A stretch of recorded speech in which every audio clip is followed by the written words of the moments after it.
Assalamualaikum dear students, welcome to you on my YouTube channel. Today I am going to discuss about digestive system and especially focus on human digestive system.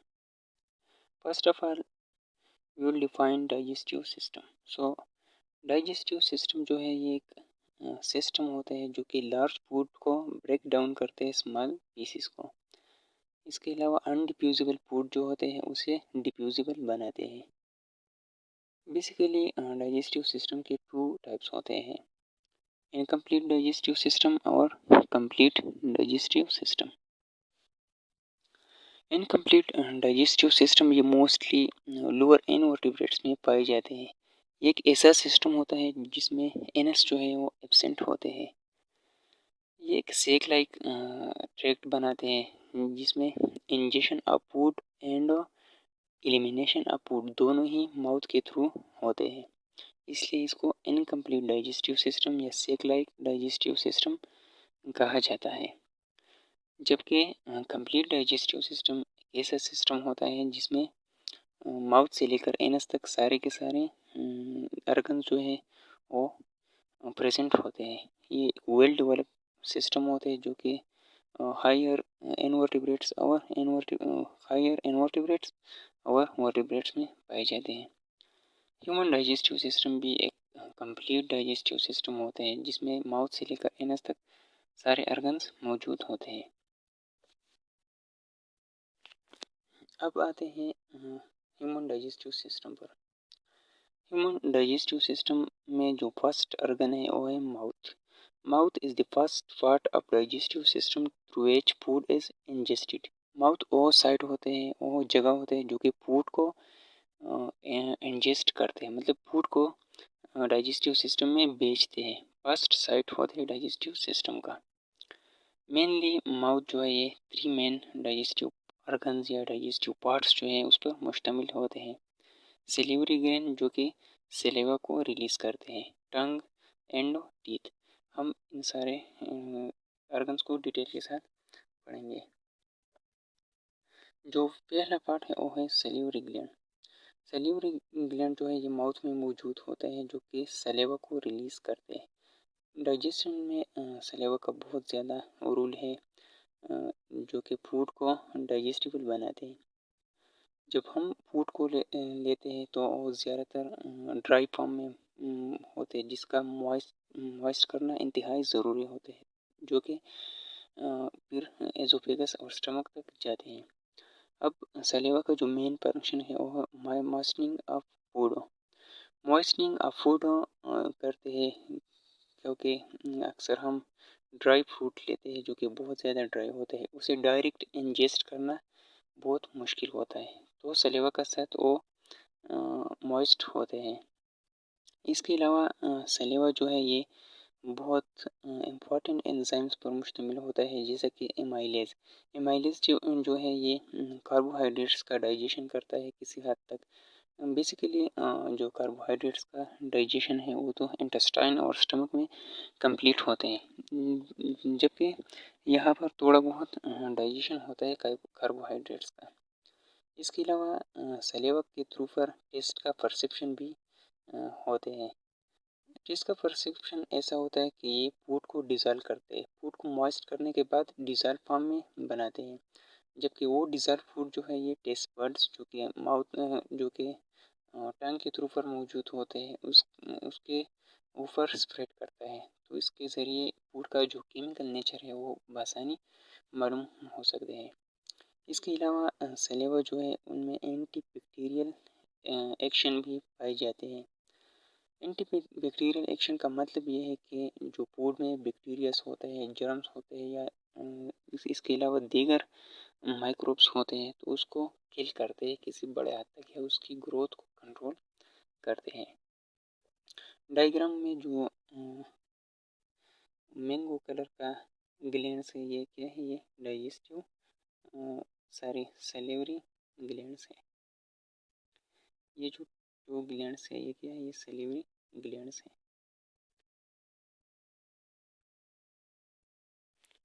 Next जो important structures होते हैं mouth के अंदर वो है teeth. Basically teeths जो है ये मैकेनिकल डाइजेशन के लिए रिस्पॉन्सिबल होते हैं। फूड का जो क्रशिंग है, कटिंग है और ग्राइंडिंग है ये इन टीथ्स के थ्रू होते हैं। इसके अलावा जो टीथ्स है ये फूड को मिक्स करता है एंजाइम्स के साथ।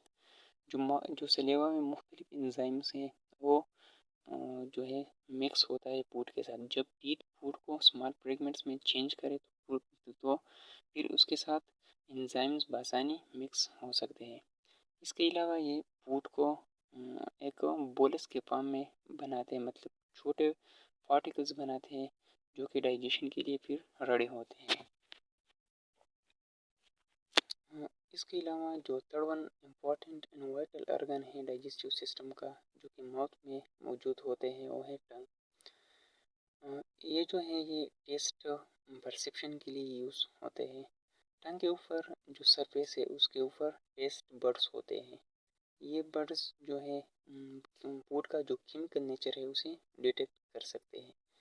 इसके अलावा जो फूड से बोलस बनाना होता है, मैनिपुलेट द फूड, मतलब फूड का एक बोलस बनाता है जो कि फिर बासानी एसोफेगस के अंदर जाते हैं। जो स्वॉलिंग का जो प्रोसेस है ये इनिशिएट होता है यहाँ से। जब फूड सलेवा के थ्रू और जो टीथ्स होते हैं उसके थ्रू जो बोल्स बन जाए माउथ के अंदर, तो फिर वो टंग के थ्रू इनसाइड एसोफेगस जाते हैं यहाँ से। अब माउथ के बाद जो है फूड एसोफेगस के अंदर जाते हैं। एसोफेगस जो है ये एक मस्कुलर ट्यूब है जो कि फूड को ट्रांसपोर्ट करते हैं माउथ से स्टमक तक, इसलिए इसको फूड पाइप भी कहा जाता है। एसोफेगस जो है एक मस्कुलर ट्यूब होते हैं जो कि माउथ से शुरू होकर स्टमक तक जाता है। इसका मेन फंक्शन ये होता है कि फूड को माउथ से लेकर स्टमक तक पहुंचाए। ये जो है ये मसल्स पर मुश्तमिल होते हैं और मसल रेगुलरली कंट्रैक्शन और रिलैक्सेशन करता है।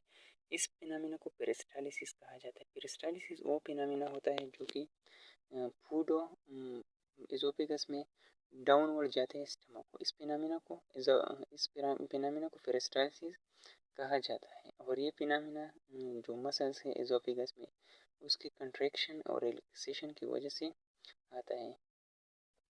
ये जो लोअर पोर्शन होते हैं एसोफेगस जो कि बिल्कुल स्टमक के साथ अटैच हो, यहाँ पर एक्सपेंचर होते हैं। यहाँ पर जिसे एसोफेगस स्पेंचर कहा जाता है। स्पेंचर का काम यह होता है कि जब फूड एक दफ़ा स्टमक के अंदर चली जाए तो उसका बैकवर्ड मूवमेंट को कंट्रोल करते हैं या उसके बैकवर्ड मूवमेंट को प्रिवेंट करते हैं, क्योंकि इनसाइड स्टमक बहुत ज़्यादा एसिडिक इन्वायरमेंट होता है। जब फूड इस एसिड्स के साथ मिक्स हो जाए तो उसका वापस आना बहुत ख़तरनाक होता है, क्योंकि वो बहुत ज़्यादा एसिडिक होता है। तो ये स्पेंचर जो है इस फूड का बैकवर्ड मूवमेंट प्रिवेंट करते हैं।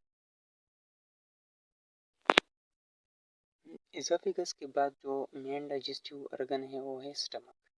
स्टमक जो है ये भी एक मस्कुलर सेक लाइक ऑर्गन होता है जो कि फूड को रिसीव करते हैं। एसोफेगस जो है ये डायरेक्टली लिंक होता है स्टमक के साथ और स्टमक को डायरेक्ट जो फूड है वो एसोफेगस के थ्रू आते हैं। स्टमक में बेसिकली दोनों केमिकल एंड मैकेनिकल डाइजेशन होते हैं। मैकेनिकल डाइजेशन जो है ये लेयर्स के कंट्रैक्शन और रिलैक्सेशन के थ्रू पर होते हैं, ताहम यहाँ पर ज़्यादातर केमिकल डाइजेशन होते हैं। जो स्टमक का मेन फंक्शन है वो है फूड का मिक्स होना।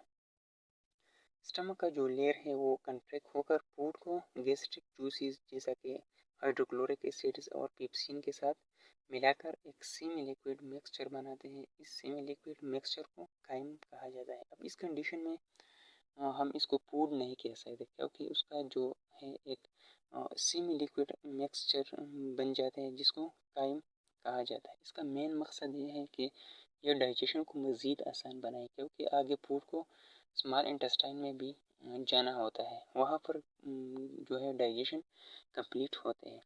इसके अलावा स्टमक में जो है मुख्तलिफ एसिड्स का सिक्रेशन होता है, जैसा कि हाइड्रोक्लोरिक एसिड, पेप्सिन वगैरह।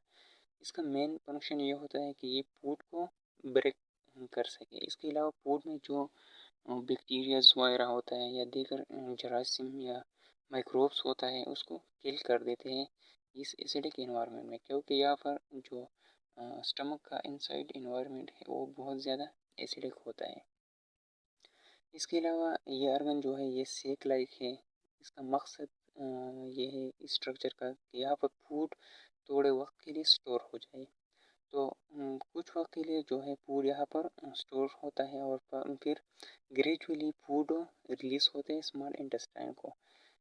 बैक वक्त जो है सारा फूड स्मॉल इंटेस्टाइन में नहीं जाते हैं, बल्कि वक्त के साथ जो फूड है वो स्मॉल इंटेस्टाइन में अंदर जाते हैं मज़ीद डाइजेशन के लिए।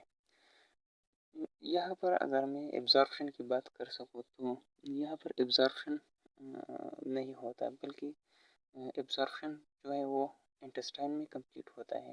ताहम यहाँ पर सिर्फ और सिर्फ वाटर का और कुछ ड्रग्स है, मेडिसिन है, उसका एब्जॉर्प्शन पॉसिबल होते हैं। अब स्टमक के बाद जो फूड है जो खाई में है वो डायरेक्टली ट्रांसफ़र होते हैं स्मॉल इंटेस्टाइन में। स्मॉल इंटेस्टाइन में जो मज़ीद डाइजेशन है और एब्जॉर्प्शन है फूड का वो मुकम्मल हो जाता है। बेसिकली स्मॉल इंटेस्टाइन जो है ये 3 मेन पार्ट्स पर मुश्तमिल होता है: ड्यूडिनम, जेजुनम एंड इलियम। अब हम एक एक को तफसील के साथ पढ़ेंगे। ये जो ड्यूडिनम है ये फर्स्ट और शॉर्ट पार्ट है स्मॉल इंटेस्टाइन का। ये डायरेक्टली कनेक्ट होते हैं स्टमक के साथ। ये जो स्टमक है यहाँ पर ये डायरेक्टली कनेक्ट होता है यहाँ से। ये मैंने जो सर्कल ड्रा किया इनसाइड ये क्या है, ये स्मॉल इंटेस्टाइन है जो कि डायरेक्टली कनेक्ट होता है उसका ड्यूडिनम पार्ट स्टमक के साथ। ड्यूडिनम जो है ये फूड रिसीव करता है स्टमक से और फिर उसे डाइजेस्टिव जूसेस के साथ मिक्स करता है। ये डाइजेस्टिव जूसेस जो है ये पेनक्रियाज और लीवर से आते हैं, जो कि यहाँ पर क्लोजली अटैच होते हैं। इसके बाद जो दूसरा पार्ट है स्मॉल इंटेस्टाइन का वो है जेजुनम। जेजुनम में जो है मोस्टली एब्जॉर्प्शन होता है कार्बोहाइड्रेट्स, प्रोटीन्स और जो दीगर न्यूट्रिएंट्स है फूड में वो एब्जॉर्ब होता है डायरेक्टली और फिर एब्जॉर्प्शन के बाद ये ब्लड स्ट्रीम को जाते हैं और सर्कुलेटरी सिस्टम का हिस्सा बन जाते हैं। जेजुनम जो है उसके अंदर स्मॉल फिंगर लाइक स्ट्रक्चर होते हैं, एपेंडेजेस होते हैं जिसको विलाई कहा जाता है। विलाई का मेन फंक्शन है एब्जॉर्प्शन। जब विलाई इनसाइड मौजूद होता है तो ये इंटेस्टाइन या जेजुनम का जो हिस्सा है उसका सरफेस एरिया बढ़ाते हैं, जहाँ पर ज़्यादा से ज़्यादा एब्जॉर्प्शन होता है। ये जो लास्ट पार्ट है स्मॉल इंटेस्टाइन का ये है इलियम। इलियम जो है ये लॉन्गेस्ट पार्ट है स्मॉल इंटेस्टाइन का। यहाँ पर जो रिमेनिंग न्यूट्रिएंट्स हैं वो भी एब्जॉर्ब होते हैं। ज़्यादातर एब्जॉर्प्शन जो है वो जेजुनम में होता है, ताहम जो कुछ बच जाते हैं वो भी यहाँ पर एब्जॉर्ब होता है। और जो अनडाइजेस्टेड फूड या वेस्ट बच जाते हैं उसे लार्ज इंटेस्टाइन में ट्रांसफ़र करते हैं। स्मॉल इंटेस्टाइन के बाद जो फूड है वो आते हैं लार्ज इंटेस्टाइन में। Large intestine basically 3 main parts पर कंसिस्ट होता है: caecum, colon and rectum. So caecum जो है ये स्टार्ट पार्ट होते हैं लार्ज इंटेस्टाइन का, जो कि डायरेक्टली कनेक्ट होते हैं स्मॉल इंटेस्टाइन से। यहाँ पर जो मेन प्राइमरी फंक्शन है वो ये है कि ये अनडाइजेस्टेड फूड जो है वो स्मॉल इंटेस्टाइन से डायरेक्टली रिसीव कर सके। यहाँ पर जो फ्लूइड्स है काइम में जो फ्लूइड्स है साल्ट्स है उसको मिक्स करते हैं म्यूकस से, ताकि उसका एक काइम सा बन सके। कैप्सिकम जो है उसके बाद कोलोन है, ये लार्जेस्ट पार्ट है लार्ज इंटेस्टाइन का, जो कि मज़ीद सब पार्ट्स में डिवाइड होता है: ascending colon, transverse colon, descending colon and sigmoid colon. Ascending colon जो है ये वो स्टार्ट वाला पार्ट होता है जो कि डायरेक्टली सिकम के साथ वो अटैच होता है। ये जो हिस्सा है ये असेंडिंग कॉलन है। इसके अलावा ये जो हिस्सा है ये ट्रांसवर्स कॉलन है और ये डिसेंडिंग कॉलन है, जबकि ये छोटा सा हिस्सा जो है ये सिग्मॉइड कॉलन का है। इसका मेन फंक्शन ये है कालांश का कि ये वाटर को एब्जॉर्ब कर सके, इसके अलावा जो इलेक्ट्रोलाइट्स है साल्ट है उसे भी एब्जॉर्ब कर सके।